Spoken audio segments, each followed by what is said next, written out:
Hello friends, मैं हूं doctor नवीन अग्रवाल। मैं एक इंटरवेंशनल कार्डियोलॉजिस्ट हूं और गुजरात के वलसाड़ और वापी ज़िले में प्रैक्टिस करता हूं। आज आपके लिए लाया एक इंपॉर्टेंट और यूजफुल टॉपिक, एक प्रैक्टिकल टॉपिक। मस्कुलर पेन्स को रिड्यूस करने में कौन से खाद्य पदार्थों का रोल है, क्या क्या फूड स्टफ्स को लेने से मसल पेन कम होता है, मसल पेन बेसिकली या मसल क्रैम्प्स होते क्या हैं और किन चीज़ों का पालन करने से इसमें कुछ हद तक कंट्रोल किया जा सकता है। मैं ऐसा नहीं कहूँगा कि इसको लेने से पूरी तरह से अवॉइड हो जाएगा, पर ये बेसिकली होता क्या है, किस तरह के कारणों से होता है और उसमें क्या क्या चीज़ों से मदद मिलती है, आज इस बारे में बात करेंगे। ये टॉपिक आपके लिए इंटरेस्टिंग और यूज़फुल होगा, इसलिए रिक्वेस्ट करूँगा इसे एंड तक देखें। और जो लोग मेरे चैनल पर नए हैं उन्हें रिक्वेस्ट करूँगा चैनल को सब्सक्राइब करें। ऐसा करने से हमें इस चैनल को कंटिन्यू करने के लिए इंस्पिरेशन और मोटिवेशन मिलती है। आते हैं आज का टॉपिक कंटिन्यू करने के लिए। आज का टॉपिक है मसल क्रैम्प्स के बारे में।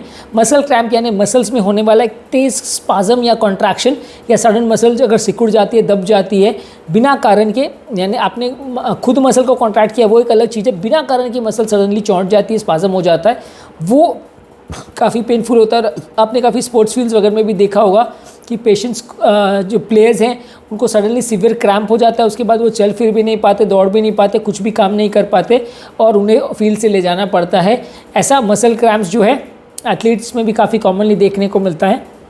ये मसल क्रैम्प्स का सबसे इम्पॉर्टेंट कारण जो कि स्पोर्ट्स फील्ड प्लेयर्स में भी होता है वो है डिहाइड्रेशन, यानी शरीर में पानी की कमी होने की वजह से मसल क्रैम्प सबसे ज़्यादा केसेस में होते हैं। डेफिनेटली जो कारण है निवारण भी उसी को ठीक करेंगे तो ही होगा।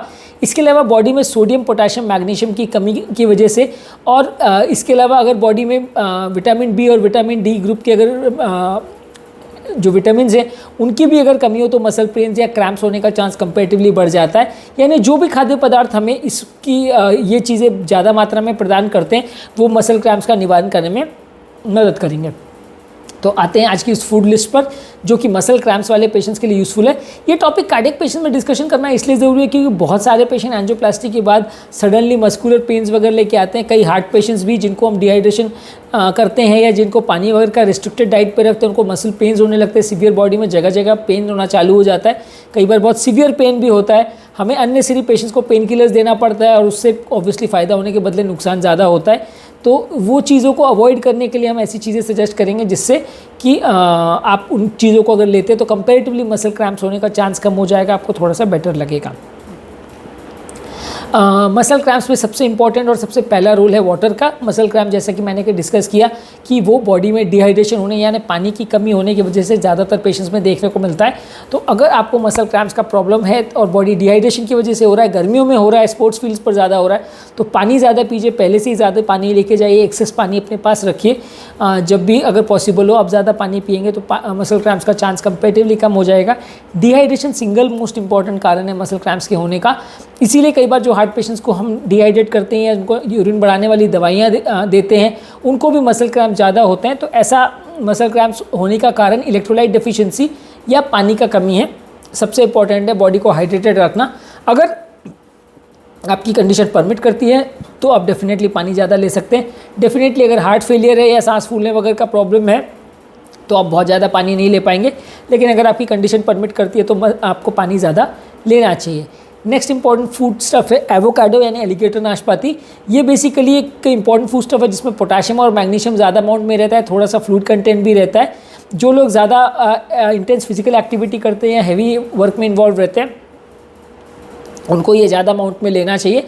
ऐसा करने से आपके बॉडी के इलेक्ट्रोलाइट सप्लीमेंट हो जाते हैं और पानी का कमी बॉडी में जो है वो कम हो जाती है। तो इससे आपको कंपैरेटिवली राहत मिलती है और आपका क्रैम्प्स होने का चांस कंपैरेटिवली कम हो जाएगा। Second most important food stuff है वाटरमेलन यानी तरबूज। ये बेसिकली बहुत ज़्यादा पानी होने वाला फ्रूट है, इसमें ऑलमोस्ट 92% वाटर कंटेंट होता है। इसीलिए जो लोग को भी बॉडी में क्रैम्प्स वगैरह का प्रॉब्लम है वो तरबूज उनको ज़्यादा अमाउंट में लेना चाहिए। साथ में मैग्नीशियम और पोटेशियम ये दो मिनरल भी होते हैं जो कि कंपैरेटिवली मसल फंक्शन के लिए भी अच्छे हैं और इनको अगर आप ज़्यादा अमाउंट में लेते हैं तो मसल की कॉन्ट्रैक्टिलिटी भी इंप्रूव होती है और मसल क्रैम्प्स होने का चांस भी कंपैरेटिवली कम हो जाता है। नेक्स्ट इंपॉर्टेंट फूड स्टफ है कोकोनट वाटर यानी नारियल पानी। इसमें पानी तो है ही ऑब्वियसली जो मसल क्रैम्प्स को कम करेगा, साथ में कैल्शियम, पोटाशियम, सोडियम, मैग्नीशियम और फॉस्फोरस है। ये सारे ही जो फूड स्टफ्स है आपको मसल क्रैम्प्स के इंसिडेंस को कम करने में मदद करेगा और मसल की इलेक्ट्रिकल एक्टिविटी को भी बेटर करता है, मसल स्टिमुलेशन होने में मदद करता है। तो आप अगर ये सारे फूड स्टफ कंपेरेटिवली ज़्यादा अमाउंट में लेते हैं तो मस्कुलर पेन्स में आपको इससे राहत मिलेगी, आपका कंपेरेटिवली मसल पेन होने का चांस कम हो जाएगा। नेक्स्ट इंपॉर्टेंट फूड स्टफ है स्वीट पोटैटो यानी शकरकंद। इसमें कुछ कॉम्बिनेशन विटामिन मिनरल्स का और प्लांट कंटेनिंग प्लांट प्रोडक्ट्स है जिसमें कि पोटाशियम, कैल्शियम, मैग्नीशियम ज़्यादा रहता है। ये बॉडी के जो रिकमेंडेड डाइटरी पोटाशियम लेवल्स है और दिन भर का जो मैग्नीशियम का इंटेक है उसका ऑलमोस्ट 20% दिन भर का प्रोवाइड करता है। अगर आप 1 कप इसको दिन भर में ले लें तो ये आपके डाइटरी रिक्वायरमेंट्स को ऑलमोस्ट 20% तक फुलफिल करता है। तो इसको आप लेंगे तो कंपेरेटिवली मसल क्रैम्प्स होने का चांस थोड़ा कम हो जाता है। नेक्स्ट इंपॉर्टेंट फूड स्टफ है ग्रीक योगर्ट यानी दही। ये स्पेशल दही का फॉर्म है, इसमें पोटाशियम, फॉस्फोरस और कैल्शियम का कंटेंट ज़्यादा होता है, फ्लूइड कंटेंट भी ज़्यादा होता है। तो ये बॉडी की आपकी इलेक्ट्रोलाइट रिक्वायरमेंट को फुलफिल करता है, आपकी बॉडी की इलेक्ट्रोलाइट्स की कमी को बेटर करता है। और जब आप स्ट्रेनुअस एक्सरसाइज या मेहनत का काम करते हैं तो आप इसको अगर ज़्यादा अमाउंट में लेंगे तो कंपेरेटिवली आपके बॉडी में डिहाइड्रेशन कम होगा और मसल क्रैम्प्स और मसल पेन्स होने का चांस कम हो जाएगा। नेक्स्ट इंपॉर्टेंट फूड स्टफ है बोन ब्रॉथ यानी हड्डियों को, एनिमल बोन्स को या एनिमल की हड्डी को 8 घंटे तक अगर बॉइलिंग वाटर में डाल के उसमें कुछ एप्पल साइडर विनेगर और हर्ब्स और स्पाइसेस डाल के इसको बॉईल किया जाता है।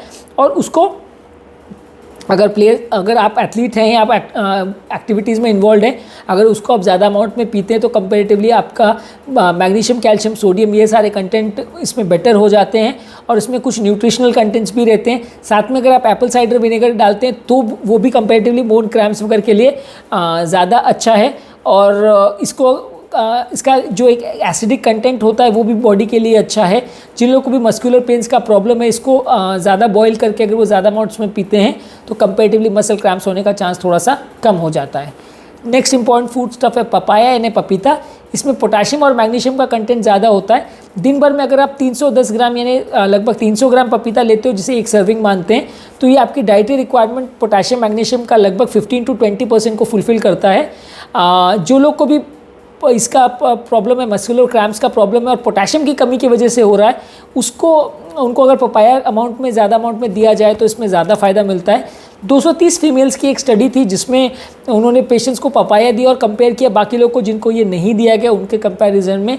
जब उनको एथलेटिक वर्क करवाया गया तो उनको ऐसा पाया गया कि जो लोग पपाया ले रहे थे या पपीता ले रहे थे उसको मसल क्रैम्प्स का प्रॉब्लम थोड़ा कम था एज़ कम्पेयर टू जो लोग इसे नहीं ले रहे थे।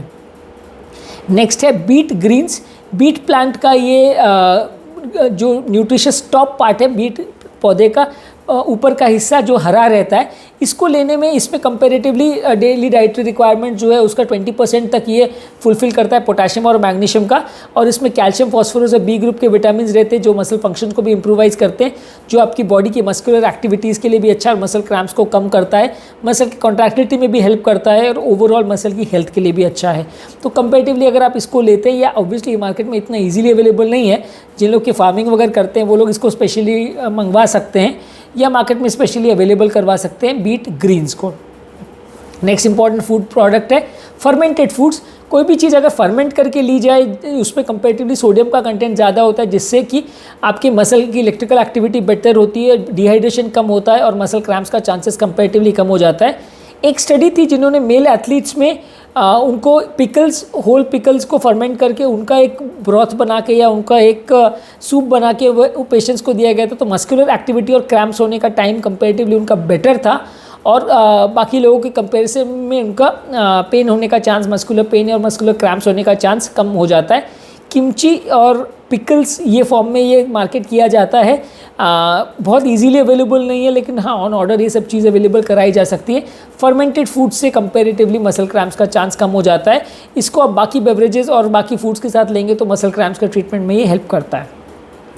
कुछ नॉन वेजिटेरियन फूड प्रोडक्ट्स है, जो लोग फ़िश लेने के आदी हैं उनके लिए सैल्मन फ़िश अच्छा माना गया है। इसमें बहुत सारे एंटी इन्फ्लेमेटरी फैट्स हैं जो कंपेरेटिवली मसल की हेल्थ के लिए अच्छा है और इसमें साथ में बी ग्रुप के विटामिन हैं, पोटाशियम, मैग्नीशियम और फॉस्फोरस है जो कि आपकी मस्कुलर हेल्थ के लिए अच्छा है, मसल के ऑक्सीजनेशन और ब्लड फ्लो के लिए अच्छा है और मसल क्रैम्प को प्रिवेंट करता है। जो लोग को विटामिन डी की कमी है उसकी वजह से भी मसल क्रैम्प्स हो सकते हैं, तो ये विटामिन डी का कंटेंट इसमें बहुत ज़्यादा होता है ऑन एन एवरेज लगभग 100 माइक्रोग्राम्स आप लेते हैं तो इसमें लगभग 50 to 55 माइक्रोग्राम्स विटामिन डी होता है, और हमारी दिन भर की डाइटरी रिक्वायरमेंट विटामिन डी की लगभग 15 माइक्रोग्राम्स है, यानी जितनी रिक्वायरमेंट उसका 3 गुना लगभग ये एक बार में प्रोवाइड कर देता है।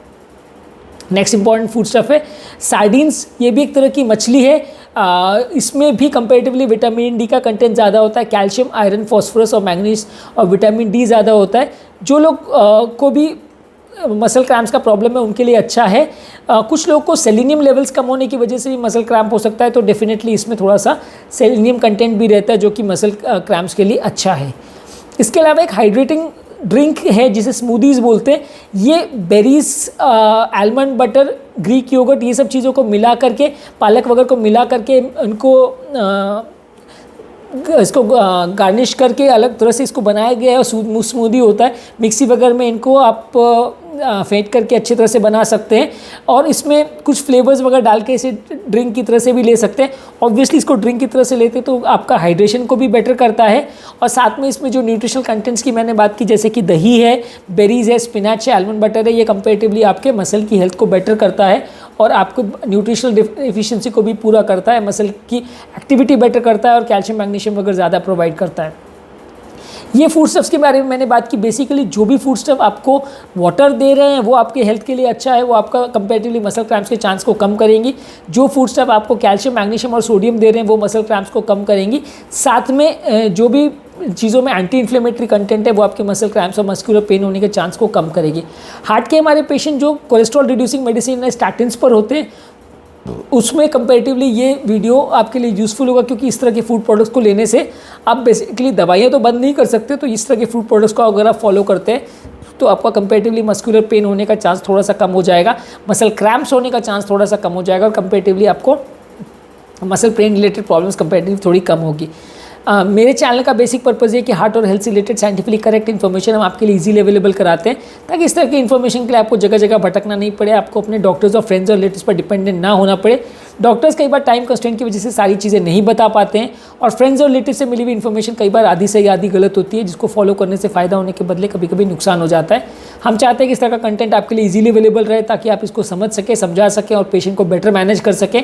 बीमारी को जब आप समझेंगे तभी आप बीमारी को बेटर मैनेज करेंगे। यदि आपको हमारे चैनल का कॉन्सेप्ट अच्छा लगता है तो वीडियोस को लाइक कीजिए, चैनल को सब्सक्राइब कीजिए। यदि आपको लगता है कि चैनल आपके फ्रेंड्स और रिलेटिव्स के लिए यूज़फुल है तो कंटेंट को उनके साथ शेयर कीजिए। और यदि आपको लगता है कि फ्यूचर में कोई और टॉपिक्स पर हमें वीडियोस बनाने चाहिए, या इस टॉपिक से संबंधित आपकी कोई क्वेश्चन और क्वेरीज है, तो नीचे डिस्क्रिप्शन बॉक्स में उनके बारे में बताइए। फ्यूचर में उन टॉपिक्स को कवर करने का कोशिश करेंगे। अंत में मैं डॉक्टर नवीन अग्रवाल तहे दिल से आपका शुक्रिया अदा करूँगा कि आपने मेरे टॉपिक को पूरा देखा, और होप करूँगा कि इससे आपको कुछ फ़ायदेमंद इन्फॉर्मेशन मिली होगी। जो लोग मेरे चैनल पे नए हैं उनसे रिक्वेस्ट करूँगा कि चैनल को सब्सक्राइब करें। ऐसा करने से हमें इसको कंटिन्यू करने के लिए इंस्पिरेशन और मोटिवेशन मिलती है, ताकि हम आपके लिए अच्छे वीडियोज़ लाते रहें। Thank you.